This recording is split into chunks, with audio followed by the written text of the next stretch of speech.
Um, let's talk about Nigeria. Why are you laughing? What is Let's talk funny? about Nigeria now. Why are you laughing? When you saw Eric, you know, I've always, what's the pronoun? I've always wondered, what's this? Is it Eric Chelle? I've heard Eric Chelle. I've heard Eric Chelle. So personally, Yeah. I think that the NFF, the Nigeria Football Federation, Yeah. they need to do better. When you saw the, Right. okay, go on. Because I think this question you asked me was why I'm saying what I'm saying now, right? Okay.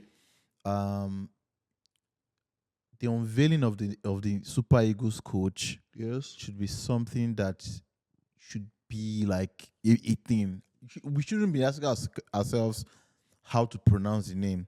When you unveil the branding of how you unveil the coach, all of that goes into the brand of the country and the football at large, right? Yeah. So I just feel like we started hearing whispers. Oh, there's a new coach coming. Oh, then we saw some pictures. Neither here nor there. There was no proper event apart from, I think there was just like one press conference or something funny, right? There was no proper event. You know, we have even entered the eras now where people go as far, clubs and countries go as far as doing like videos to actually unveil their managers and players. So we should get to the point where we consider doing something like that. I'm being serious. Now that being said, okay. What we know, I think everybody will pronounce it the way they Eric can. Chelle. But I think the name is Eric Chelle. Sekou Chelle. Chelle. Eric Sekou Chelle. Sekou Chelle. All right. Okay. So now, when you heard the news, how did you feel? Why are you laughing at that? Yeah, okay. I think when I heard the news, at first, I was like, who is this? I was like, oh, that guy from Mali. Then I was like, why are we hiring this guy? Okay. I wasn't excited. You were not excited. Okay. At all. If I'm being honest, I don't think this is the kind of manager that we should be hiring, if we're being honest. Like it's almost as if we go low, and when we think we can't go low or go lower, we go lowest. Like, do you understand? Literally. Okay. And I'm sorry, like it has been said in many circles, and I'm going to say here as well, it almost feels like NFF has now gone to hire the person that they can owe salary and will continue working. That's how I say it. Because tell me, what is the pedigree of Eric Chelle that's making you hire him to be the coach of the Super Eagles? Eric Chelle, what we know of him, of course, he's a young man. He's 47 years old. He was born in Côte d'Ivoire, and he played football. Of course, he played as a centre back. Yes, and then he played in France across different clubs, and then in terms of national football, he played for Mali. Okay. And it's funny to know that he has about 5 caps for Mali. Wow. Yeah. And then he started his coaching career sometime in 2016, I believe. Okay. And within the space of that career, if you check, a couple of times, he was fired, right? So wow, that's like. So the Mali job is like his biggest. Mali, of course, the Mali national team is his biggest job ever. Like before getting the Nigerian. Before getting the Nigerian job, yeah. He was in Mali between 2022 to 2024. Okay. And his biggest achievement was getting to the quarterfinals in the 2023 AFCON. But now, me, the way I see it, I know you are not impressed. My belief, sometimes we need to give people time. And of course, you can't just bash him now. He has at least now we need to give him time. And in his press conference, he said something. I don't know. I shared it with you. He was saying something about football is like basically was trying to say he's an attacking minded kind of coach, that kind of thing. And because I didn't know he was the coach of Mali now until I now it was this guy that meme now The meme now that they were when his head pouring was water. hot now. Yeah, they were pouring water on his head. That meme, and I think it was the Cote d'Ivoire game that they lost at extra time. Now, for the last AFCON that we played, he finished first in their group, so he won one, he drew two. What does that have to do with anything? Wait now, it's not easy. Some people didn't even move to the next round. Okay. He finished first in their group. Yeah. And that's I'm just saying. And he made use of, I was just checking, he made use of like two formations, 4-4-2 and 4-3-1-2. And ideally those are attacking kind of formations. Those are attacking kind of formations, 4-4-2 and 4-3-1-2. So now he's coming into the he got knocked out in the quarterfinals. Do you know why he was sacked from Mali? Huh? Do you know why he was sacked from Mali? Why? Because he started having bad run of games. You know that, right? He started having bad run of games. After that AFCON. Okay. And that's why they said before this guy finished spoiling it. No. But it's true though. But it's true. He was having bad post the AFCON. Yeah.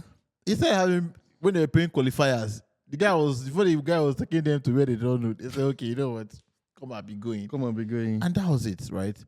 So he left there, and then I think post that he went to a club in Algeria. Okay. Right. And he basically just started a few months in. That's when he got the call in January to come to Super Eagles. Then he took it.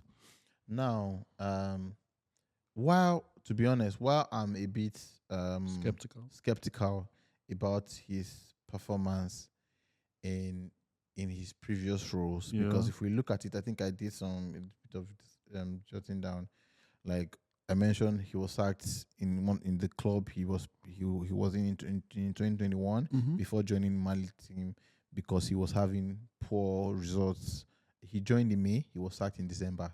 That tells you how bad it was in 2021. And then national team, he was sacked as well. But if you are coming to the Nigerian team, that is currently struggling, if I may put it that way, we had the major challenge before us right now is the World Cup qualifiers. Now, before you go on, do you think Eric Chelle can, considering where we are on the table, I think we are sitting at why are you shaking? Why are you shaking your head? I'm second to why are you shaking? We're second to the last. We're like fifth. Yeah. So do you think, because that's the the way I stand, if we don't qualify for the World Cup, you should the next day you should. Why should we wait till that point when the World Cup that everyone wants to go to, the same World Cup that 3 countries will be hosting, that it's just as exciting as the World Cup in Brazil and the one that was South Africa hosted. Mind you, we did not go to the last World Cup. 2018 was the last one we went for. So now, if this next one that the whole world wants to attend, why do you want to take a chance with a rookie? And then you now expect you hear what he just said. If he doesn't make it, then we should sack him. I'll now watch. But we should give him a chance now. At this point, we already have given him the chance already. Yeah. We should can't change anything. But my point is, if we brought in Finidi George, okay, Finidi George played 2 qualifiers. He played one against South Africa, which we did not win. We drew 1-1. We played another one against Rwanda, which we lost. We lost the match to Rwanda. Okay. Yes. And then he was not in charge of the one against Rwanda, but he was in charge of the one against Benin, which we drew. Right? That in itself put us in this position where we are now, where Rwanda is topping our table. Yes. South Africa is second. Yeah. They are both on the same point, 7 points. Yeah. Right? If you ask me, based on what we've seen through the various stages or previous games, I would pick South Africa to qualify from our group. Okay. I think they are more serious. I think they are more business-minded. They know what they are trying to do. Now, is there a possibility that we might go through, that things can turn around? Maybe, because it also boils down to the players as well. If the players want it enough, they know the impact of the World Cup on their careers. Yeah. So most times players tend to take it a bit more serious. Yes. If they do take it serious, we might have a chance at the World Cup. But I'm very concerned because the tactical ability of the coaches as well will be something that will be a differentiating factor, because the South African coach is very good and he's still pissed off from the AFCON. Do not forget that. Yeah. So any slight chance he has to play Nigeria, he'll take it personal. Rwanda has just beaten us at home in Nigeria. They beat us 2-1. So I don't know the magic we want to do to play when we play them again. Mind you, we beat them in the AFCON. Now, they lost out in the AFCON. I don't think they want to lose out in the World Cup. Yeah. There is now Benin. Benin is even worse because Benin has now hired Kenero, who was the former Nigerian coach. Yeah. That guy is on a special revenge mission. Okay. Anytime he sees Nigeria, it's only Zimbabwe pretty much that maybe those ones are just. And that So you don't think Eric Chelle has what it takes to get us to challenge qualify? these coaches? I don't think so. I'm sorry. Are you serious? To qualify for the Personally, World Cup? I don't think so. But I would like to be proven wrong. Okay. And I'm rooting for the country. Yeah. Of course. Because I'm looking at, I don't know, they say we're in the start era and sometimes everything's not about start. But this is what he did with Mali. 21 games, 43 goals. He won 13. He drew 5. He lost 3. Now, his I'll say what I want to say is his style of play. I think might suit us, because now we're in this. We're very attacking minded. Yeah. We're in this era where almost every All our hour attackers we are are very on good fire. are on fire now. I don't know. Have you seen that guy in Rangers or somewhere? I've forgotten I don't know his name. There's one Nigerian striker in Scottish League that is doing well. We have Boniface, we have Victor Osimhen, we have Nathan Tella, we have Ademola Lookman. There are so many guys. So in that 4-4-2 or 4-3-1-2, however he wants to play, I think we have the profile of players that can fit into those formation. Me, I'm very hopeful. I'm very hopeful. I think this is football.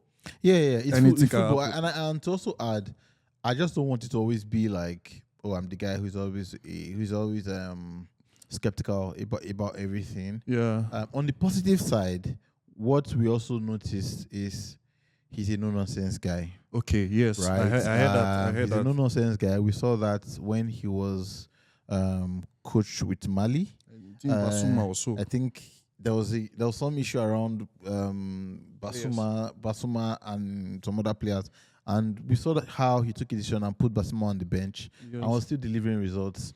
And like I always say, if you are going to make any decision as a coach, a difficult decision for that matter, benching one of your star players, it's okay, provided you get the results. And to be Yes. honest, in the AFCON, he got a desirable result to a large extent before they were knocked out. Because Another positive from what I've also seen, and from the little research we've done, is his ability to scout very young players. that would be very good from the and Nigerian league. People that want to play we've for heard him. that part of what he has been tasked with is to bring in as much home-based players who have a lot of potential, and then include them, like integrate them into the team. So part of what they've done is to say he's not just the coach of the Super Eagles, he's the coach of the Nigerian football teams. So he would also be managing the Chan team, and oversee other teams as well. So there's the Chan African Chan Championship competition coming up. He's actually going to be the one that would coach that team and take them to the competition. So I think that would be a good place to start to see what he's capable of. Yeah. But beyond that, I think by early March, we'll know what we are up against. Because Eda, being the manager for the Nigerian like for the Super Eagles, like Yeah. Manchester United. It's like every pressure is on you. Everyone is looking at you. There are some jobs that you should know comes with extra pressure. Extra pressure. I'd say coaching in a football team in like Manchester United, England, Brazil, Spain, Nigeria, those maybe Germany. It comes with extra load of pressure. Yeah. So because for example, everybody in Nigeria is a coach. You can see us now already. We're already analyzing. So now everything you do or don't do, yes, everybody's going to set their camera. They want the men talking on the street, the men talking on. Everybody will finish you. So, like for example, and the average Nigerian expects you to win every match. Yes. So that alone adds extra pressure. To the game. So he needs to know what is coming against or what's going to face. To be up like against. He needs to be ready for it. And sadly, that's part of why I don't think he's ready, because when they come at him, even right in the stadium, they'll start shouting, "Oh, we are saying, give us this goal." And then your own fans will turn it. Like that's how hard it becomes sometimes. Yeah. So you need to be ready for that. Is he ready? Is the question we'll start to see from match. Because our next game for the World Cup qualifiers is Rwanda. There's no excuse. It's a must-win game. That's a match. Well, and we're not making the World Cup. There's no excuse. We can't miss how many World Cup? 3 in a row. The sad thing is, we still don't we don't learn, right? So, for example, I don't know why. What's his name? Our last coach. Why? No, Eguavon. Now I'm talking about the coach in the AFCON. What's his name? The guy that took us to the final. Yeah. The Sekou Abi was. Pesero Abi was his name. Pasero. Yeah. I don't know why we couldn't perfect his contract on time. And just like Kenero as well, he was being old as well. Yeah. How long can we continue to hire professionals and not want to pay them? We see the issues with Super Eagles all the time. That logistics. There's no money to pay them. But that's where ingenuity come in, if we're being honest. There's no way in modern football that everybody expects 100% revenue from the government. Yeah. You need to be smart. You need to go in, sit down with your team, strategize on how you can raise money, private partnerships. That's NFF. NFF, of course. Yeah. But as much as we don't see that a lot, I think the closest we saw that last time was maybe in our 2018 World Cup, where Amadou Pinnick was still NFF president at the time. There was a lot of private companies sponsoring, and we now had that deal with Nike, where our jersey was one of the best jerseys, and all of the revenue that we saw, like we really got a lot of revenue from that. And I also think it's a case where most of these multinationals as well always wait and see if we qualify for the World Cup. And once we qualify, everybody starts rushing us with deals. Yeah. But you have to also be smart enough to see a way where you can strike some of these deals even before the World Cup. Be a partner of the Super Eagles. We have some of those like Pick Milk and one or two others. However, we need major sponsorship, because this cannot keep happening. You cannot keep hiring people, and we keep hearing that you are owing them, you cannot pay. I don't think it's right. That's very, very bad. Though. That's very, very, very, very, very bad. Anyways, just to round this up, for me, my own is, I will give him like I want to see what he will do. Basically, like I always believe, like he should be like. Let's not bring him down even before he starts the job. Basically, let's just see what he. We're not bringing him down. Yeah. All we are doing is analyzing what he has done. Yes. His antecedents, and then trying to look at the future from the past. However, the past we have seen is not exactly the best. It's not the best. He doesn't have that much. And I'm sorry, I also belong to the school of thought that says that you also need a coach of a certain pedigree to manage some of these players. Imagine talking to a Victor Osimhen, who is currently managed by who has been managed by a great legend, big coaches, big managers. right? Look at Demola Lookman, current African best, playing in Atlanta that is causing havoc in Italy. Look at Boniface. Like when you look at the crop of players that come home at the end of the day, because like before where we used to have like a serious blend between home-based players and international players. Yeah. Now almost all our players are foreign players. So it takes a lot, if I'm being honest, for that kind of for that kind of coach. Because most times, imagine those players look at, so who is the new coach? What has he done? Yes. And they can't really say anything. And then maybe the guy's trying to be hard. It takes a lot for you to humble yourself. Why do you want to put your players? Why not just put it in a place where it's easy for everybody to just say, okay, yeah, I trust this guy's ability. He knows what he's doing. That's where I'm coming from. We'll get there.